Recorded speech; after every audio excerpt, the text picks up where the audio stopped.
आदरणीय दर्शकवृन्द, भक्ति दर्शन टेलिभिजनको योग र जीवन कार्यक्रममा यहाँहरूलाई स्वागत छ।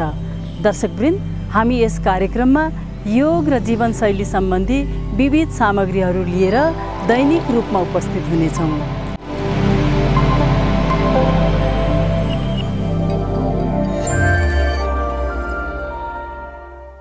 दर्शकवृन्द, अब हामी हाम्रो जीवनशैली अथवा खानपान शैली र जीवन व्यतीत गर्ने तौर तरिका कस्तो छ त्यो विषयमा कुराकानी गर्न गइराखेको छौँ।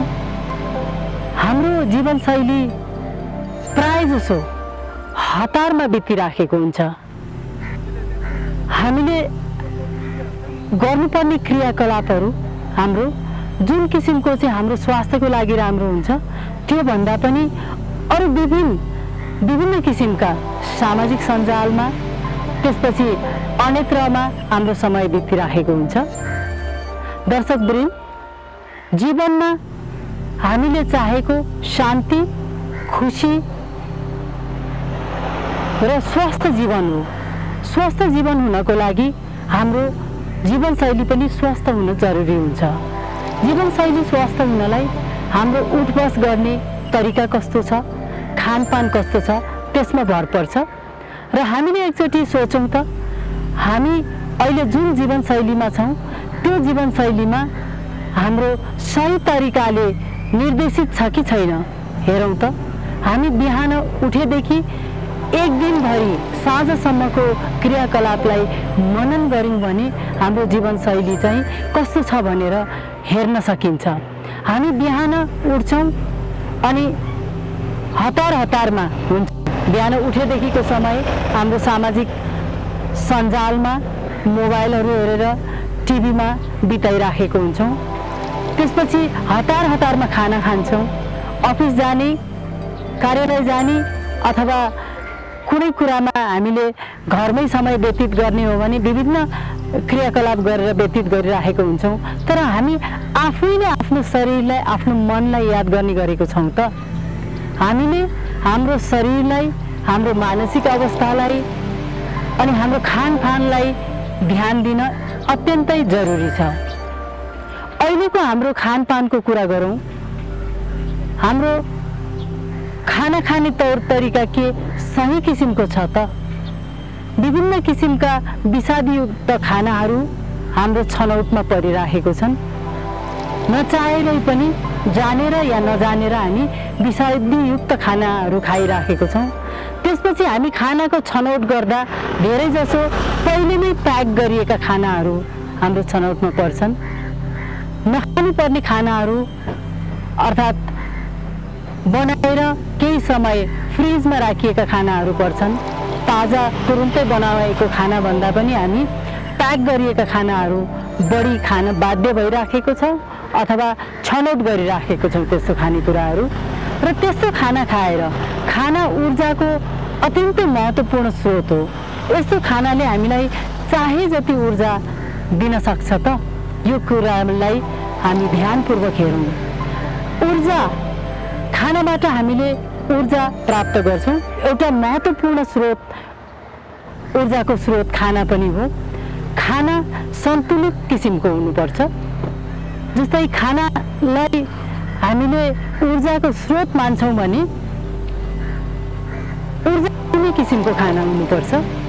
खानामा शाकाहारी खाना, प्रशस्त फलफुलहरू, सागसब्जीहरू समावेश गरिएको छ भने त्यसबाट हामी हाम्रो शरीरलाई पर्याप्त मात्रामा पाउने ऊर्जाहरू प्राप्त गर्दछौँ।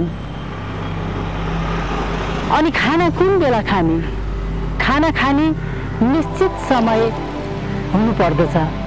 बिहानको खाना धेरै बिहान पनि नभइकन 10 बजे पछाडि, हामी 12 बजीभित्रमा हामी बिहानको खाना चाहिँ खाइसक्नुपर्ने हुन्छ। त्यसै गरी साँझको खाना हामी 7 देखि 8 बजेभित्रमा। तर के हाम्रो खाना सधैँ एकरूपताले त्यही समयमा हुन गएको छ त? हामी प्रायःजसो जहिले मन लाग्छ त्यही बेलामा खाना खाने, जे मन लाग्छ त्यही किसिमको खाना खाने गरिराखेका हुन्छौँ। यस्तो किसिमको हाम्रो खानपान र रहनसहनको बानीले हामीलाई कस्तो किसिमको ऊर्जा दिन्छ त्यो बारे हामीले सोच्न जरुरी छ र यो हाम्रो खानपान र रहनसहनको शैलीलाई परिवर्तन गर्न जरुरी छ। दर्शकवृन्द, अब हाम्रो जीवनशैलीमा एउटा महत्त्वपूर्ण ऊर्जाको स्रोतलाई हेरौँ, त्यो हो निद्रा। हाम्रो शरीरमा पर्याप्त मात्रामा स्फूर्ति लिएर आउनलाई र हामीलाई सही किसिमले सही दिशामा आफ्नो ऊर्जालाई चलायमान गराउनको लागि निद्राको अत्यन्तै महत्त्वपूर्ण स्थान छ।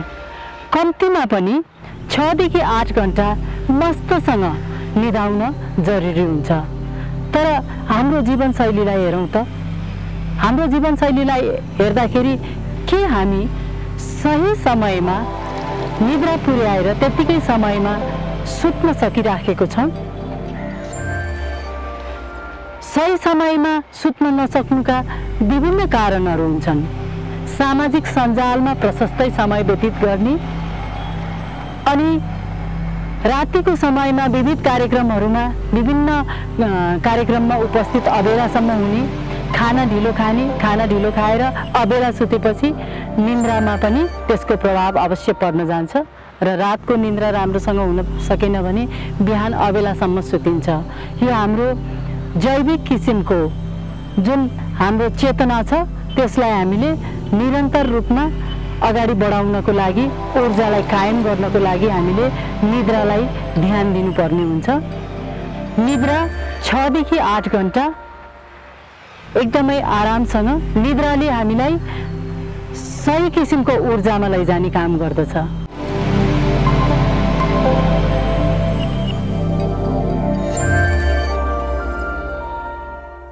बसौँ सजिलोसँग योगको लागि। ढाड सिधा छ, गर्दन सिधा। बिस्तारै बिस्तारै हातको बुढी औँला र छोरी औँला जोडिदिन्छौँ, काखमाथि राख्छौँ, अनि दाहिने हातको छोरी औँलालाई निधारको मध्यभागमा, दुईटा आँखी मुखको मध्यभागमा राख्छौँ। अब हामी नाडी शोधन प्राणायामको लागि तयार हुँदैछौँ। अर्को औँलाले सपोर्ट गरौँ। बुढी औँला देब्रे नासिका, दाहिने नासिकामा, दुईटै औँला देब्रे नासिकामा, कान्छी औँला र अर्को औँला देब्रे नासिकामा। दुवै नासिकाबाट श्वास भरौँ। देब्रेलाई बन्द गरिदिउँ, दाहिनेबाट श्वास पारौँ, फेरि श्वास भरौँ, देब्रेबाट छोड्दिउँ।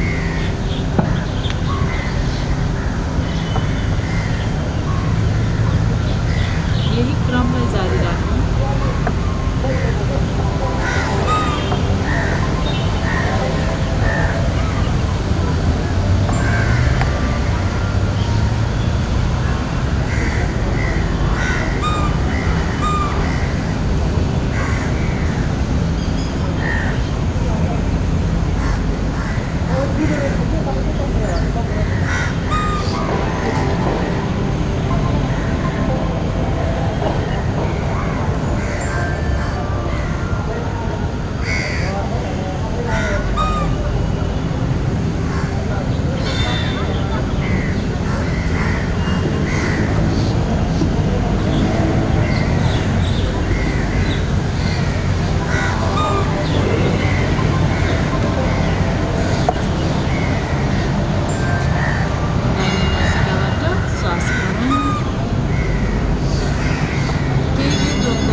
नाडी शोधन प्राणायाम। नाडी शोधन प्राणायामले हाम्रो शरीरमा भएका विभिन्न नसनानीहरूको सफाई गर्ने काम गर्छ।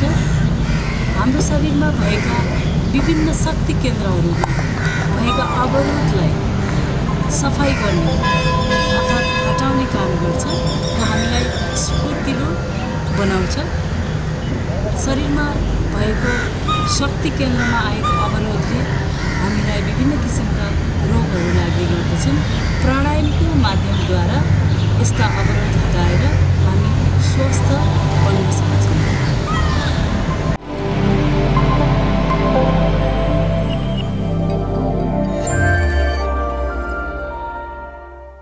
हामी केही वार्मअप र स्ट्रेचहरू गर्छौँ। सुरु गरौँ। हातहरूलाई अगाडि, खुट्टा अगाडि, साइडमा, पछाडितर्फ, नितम्बमा कुर्कुच्चाले हान्छौँ।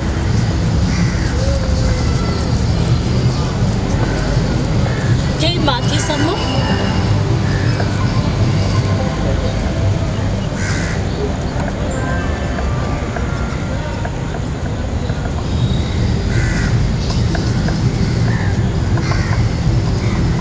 बिचमा आऊ, कन्टिन्यू,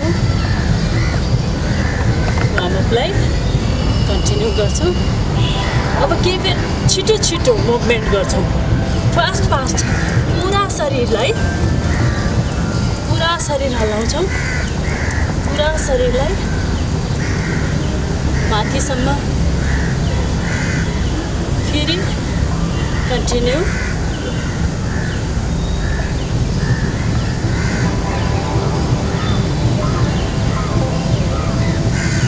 अनि विश्राम। रिल्याक्स, रिल्याक्स, श्वास लिउँ, छोडिदिउँ, फेरि श्वास लिउँ, छोडिदिउँ। शरीरलाई दायाँ बायाँ घुमाउँछौँ, दायाँ अनि बायाँ, बच्चा जस्तै घुम्दै दायाँ बायाँ। देब्रेतर्फ जाँदा श्वास गर्छौँ, दाहिने जाँदा हा गर्छौँ। श्वास गरौँ, हा, नाभिदेखि आवाज, श्वास गरौँ, हा, श्वास गरौँ, हा। अर्को साइडमा दायाँ बायाँ, दाहिने जाँदा श्वास गर्छौँ अनि देब्रे हा गरेर फाल्छौँ। श्वास गरौँ, हा, श्वास गरौँ, हा, श्वास गरौँ, हा, अनि विश्राम। रिल्याक्स, गर्दनलाई अगाडि पछाडि, अगाडि पछाडि, दायाँ बायाँ, दायाँ बायाँ, मुस्कुराउँदै खुट्टालाई माथितर्फ,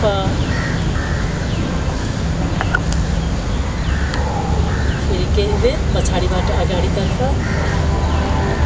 हातहरू साइडमा, माथि लैजाउँ, बिस्तारै माथि लैजाउँ, माथितर्फ फर्काइदिउँ, श्वास गरौँ अझै माथि, खुट्टालाई माथि तन्काइदिन्छौँ, कुर्कुच्चा उचाल्छौँ, दृष्टि एक ठाउँमा, श्वास गरौँ, छोडिदिउँ, श्वास गरौँ, छोडिदिउँ, विश्राम। टाउको माथि हात, फेरि श्वास गरौँ, खुट्टा जमिनमै छ, माथि तन्किन्छौँ हातलाई, श्वास गरौँ, बिस्तारै दाहिनेतर्फ, फेरि बिचमा आउँ, बिस्तारै देब्रेतर्फ, पछाडि जाउँ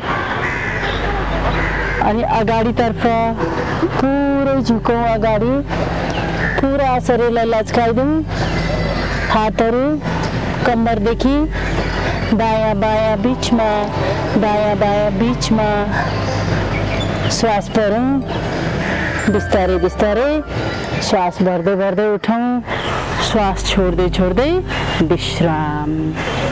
हातको केही स्ट्रेच गर्छौँ हामी, हातको स्ट्रेच, श्वास भरौँ, बिस्तारै दाहिने हातलाई माथि लैजाउँ, पाखुराले कानमा स्पर्श गरिराखेको छ या नजिक छ, हत्केला सिधै माथि छ, देब्रे हात थाईको साइडमा छ, श्वास भरौँ, दृष्टिलाई दाहिने हत्केलाको माथि हामी दृष्टि लैजान्छौँ, श्वास भरौँ, जति जति श्वास भर्छौँ माथि तन्किन्छौँ, श्वास छोड्दा त्यही विश्राम गर्छौँ, श्वास भरौँ, अझै माथि, श्वास छोड्दा जहाँ छौँ त्यही विश्राम गर्छौँ अनि देब्रे हातलाई स्लाइड गर्दै तल ल्याउँछौँ। श्वास भरौँ। बिस्तारै बिस्तारै श्वास छोड्दै छोड्दै रिल्याक्स, विश्राम। श्वास भरौँ। देब्रे हातलाई बिस्तारै माथि लैजाउँ। दृष्टि हत्केलामा। श्वास भरौँ। अझै माथि तन्क्यौँ। श्वास छोड्दा दाहिने हात तिघ्राको साइडबाट स्लाइड हुँदै आउँछ। दृष्टि देब्रे हत्केलामा। श्वास भरौँ। छोडिदिउँ। श्वास भरौँ। छोडिदिउँ। श्वास भरौँ। छोड्दै छोड्दै विश्राम, रिल्याक्स अनि विश्राम, रिल्याक्स। एउटा साधारण श्वास लिउँ। साधारण श्वास लिउँ।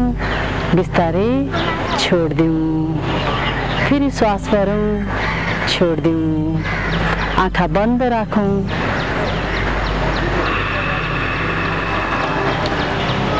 श्वास लिँदै छोड्दै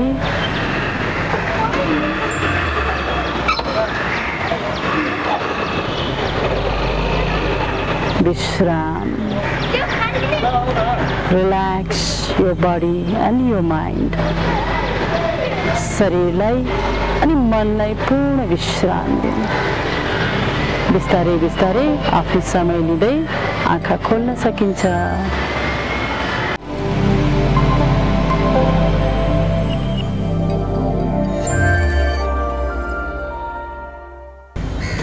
अर्धमत्स्यन्द्रासन। अब हामी अर्धमत्स्यन्द्रासनको लागि तयार हुन्छौँ। देब्रे खुट्टालाई मोडिदिउँ। कुर्कुच्चाले हिपमा छोइराखेको छ। दाहिने खुट्टालाई बिस्तारै उठाउँ। देब्रे घुँडा माथिबाट लैजाउँ। टेकेर राख्छौँ। देब्रे हातले दाहिने खुट्टालाई समात्छौँ। दाहिने हात बिस्तारै पछाडि लैजान्छौँ। ढाडलाई सपोर्ट गर्छौँ। श्वास भरौँ। बिस्तारै बिस्तारै दाहिनेतर्फ मोड्यौँ। गर्दन पुरै दाहिनेतर्फ। गर्दनमा पुरा खिचाव छ।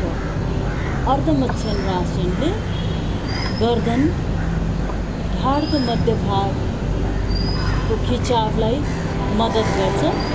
हाम्रो शरीरलाई पुरै लचकदार बनाउनलाई मद्दत गर्छ।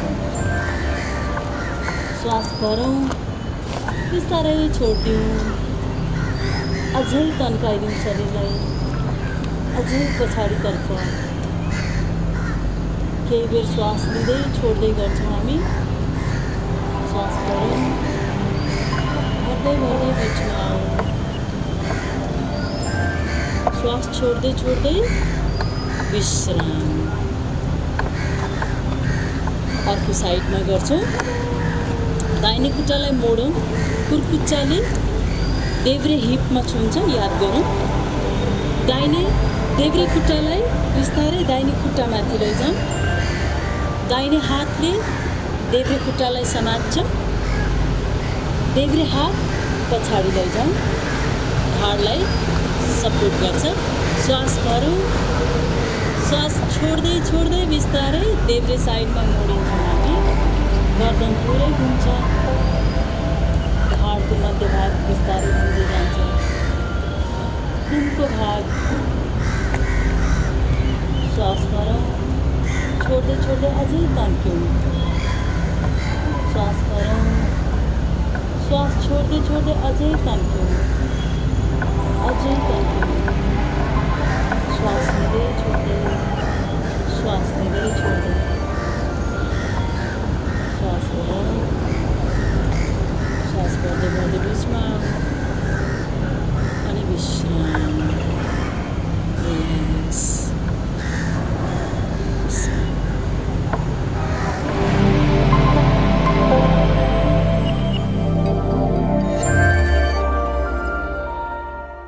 दर्शकवृन्द, अब पालो आएको छ प्रेरक भनाइको। हामी चित्त र मनको कुरा गर्दै थियौँ। यसै प्रसङ्गमा श्री श्री रविशङ्करजी भन्नुहुन्छ, मनसँग जबरजस्ती नगर, ध्यान गरे मन आफै सम्हालिन्छ। मन एकपटक सम्हालिएपछि जीवन उत्सवै उत्सव। जे कुराको लागि तिमी सङ्घर्ष गर्छौ तिम्रो चित्त त्यहीँ अडिन्छ। यो चित्तको प्रवृत्ति हो, त्यसैले छाडिदेऊ। श्री श्री रविशङ्करजीको यही प्रेरक भनाइसँगै आजको कार्यक्रम यही समाप्त हुन्छ। यहाँहरूको दिन शुभ बितोस्। हवस् त, नमस्कार।